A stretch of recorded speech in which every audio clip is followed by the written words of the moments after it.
নমস্কার বন্ধুরা, সকলকে স্বাগত জানাই আমার চ্যানেলে।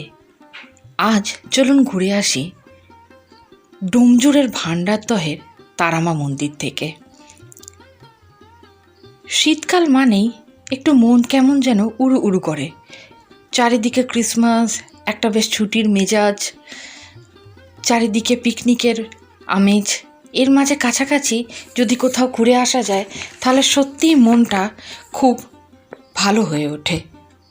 তাই চলুন ঘুরে আসি আজ ভান্ডারদহের মুখার্জি পাড়ার তারামার মন্দিরে। এখন ভ্রমণ ডেস্টিনেশন হিসেবে জায়গাটি খুব প্রসিদ্ধ না হলেও খুব একটা মন্দও নয়।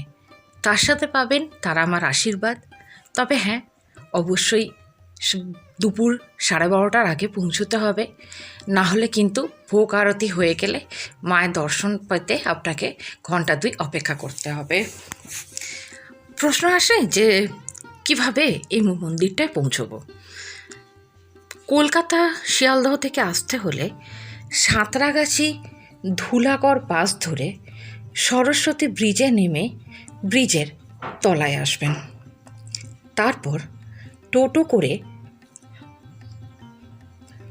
আসতে হবে আপনাকে এই মন্দিরে। হাওড়া থেকে এলে 63 নম্বর বাস ধরে ডোমজুড়ে নেবে টোটো করে এখানে আসতে হবে, অর্থাৎ মন্দিরে আসতে হবে। স্ক্রিনে এখন দেখছেন মাকে। এই হলো মায়ের প্রতিরূপ প্রতিমা, যাকে নিত্য পুজো করা হয়। হ্যাঁ, তো আমি যে এখানে আসার কথা বলছিলাম, যে হাওড়া থেকে আমতা লোকাল ধরে ডোমজুর বা ডোমজুর রোড স্টেশনে নেবে টোটো করে মন্দিরে আসতে পারবেন। প্রতিদিনই পূজার নির্দিষ্ট সময় আছে, সেই সময় মেনেই প্রতিদিন পূজা হয়ে থাকে। এখন আপনারা স্ক্রিনে মায়ের পাদুকা দেখতে পাচ্ছেন। এখানে ফুল দিয়ে, জবা ফুলের মালা দিয়ে পূজা করা হয়ে থাকে। কারণ এখন দেখতেই পাচ্ছেন যে গেট বন্ধ রয়েছে, তো যাতে দর্শনার্থী পুণ্যার্থীরা মায়ের আশীর্বাদ থেকে বঞ্চিত না হন, মাকে পূজা করতে পারেন নিজের মতো করে, সেই জন্যই এই ব্যবস্থা এইভাবে এখানে করা হয়েছে। মন্দিরের বিভিন্ন নিয়মকানুনগুলো ছবি আমি স্ক্রিনে দিয়ে দিয়েছি। এখান থেকে আপনারা সমস্ত ডিটেলস পেয়ে যাবেন।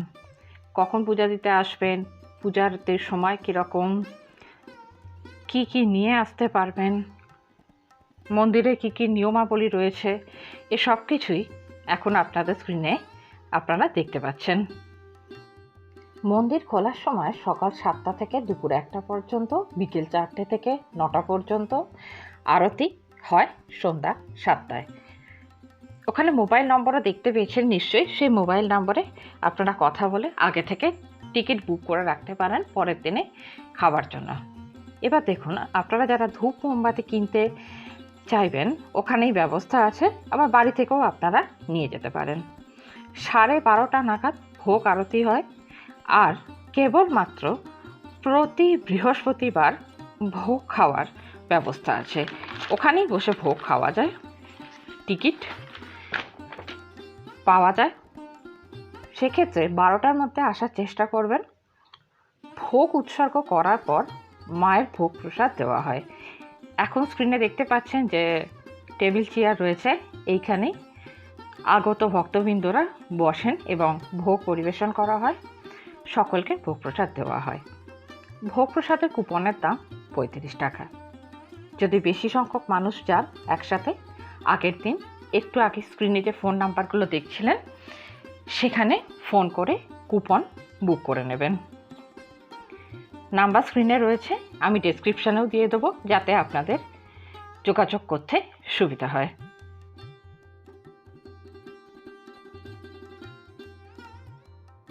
অত্যন্ত পরিষ্কার পরিচ্ছন্নভাবে খাওয়া দাওয়ার ব্যবস্থা আছে। আপনারা নিশ্চয়ই ছবিগুলি দেখতে পাচ্ছেন এখন স্ক্রিনে। বসে খাওয়া দাওয়া হয়, পরিষ্কার পরিচ্ছন্নভাবে পরিবেশন করা হয়। এখন দেখছেন মায়ের সামনে ভক্তবৃন্দরা বসে রয়েছেন।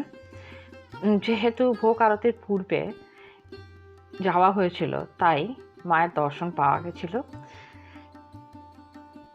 এখানে আপনি ভিডিও করতে পারবেন, স্টিল পিকচার, এমনকি ভিডিও কলও করতে পারবেন। আরতির সময় শীতকালটা করা হচ্ছে সন্ধে 6টা। এই যে মন্দিরটা এখন দেখছেন, এটি কিন্তু নতুন মন্দির। এর আগে এখানে একটি পুরনো মন্দির ছিল। সেই মন্দিরের একটু জরাজীর্ণ অবস্থা হয়ে গেলে পরবর্তীকালে এখানে নতুন মন্দিরের প্রতিষ্ঠা হয়। যারা হাওড়া কলকাতার কাছে থাকেন, এটি একদিনের ট্যুরের জন্য অবশ্যই ঘুরে আসতে পারেন। খুব সুন্দর জায়গা, গেলে আপনাদের মন ভরে উঠবে। ভোগ প্রসাদ খাওয়ার পরে আপনারা এখানে বসতে পারবেন, ঘুরতে পারবেন। আর যদি নিজস্ব গাড়ি করে যান বুক করে, সেক্ষেত্রে সন্ধ্যার আরতি পর্যন্ত দেখে আপনারা বাড়ি যেতে পারবেন।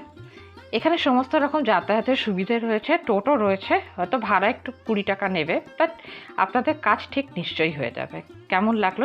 এই ছিল একদিনে বা বলতে পারেন একবেলার আমাদের এক ছোট্ট শীতকালীন ট্যুর।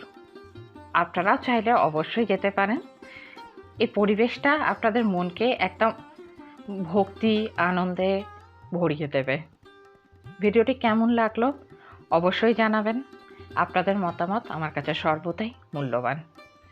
কেউ গিয়ে থাকলে অবশ্যই কমেন্টস করবেন। আশা করি ভিডিওটি ভালো লেগেছে। আজকে তাহলে এই পর্যন্তই। নমস্কার। পরে আবার দেখা হচ্ছে।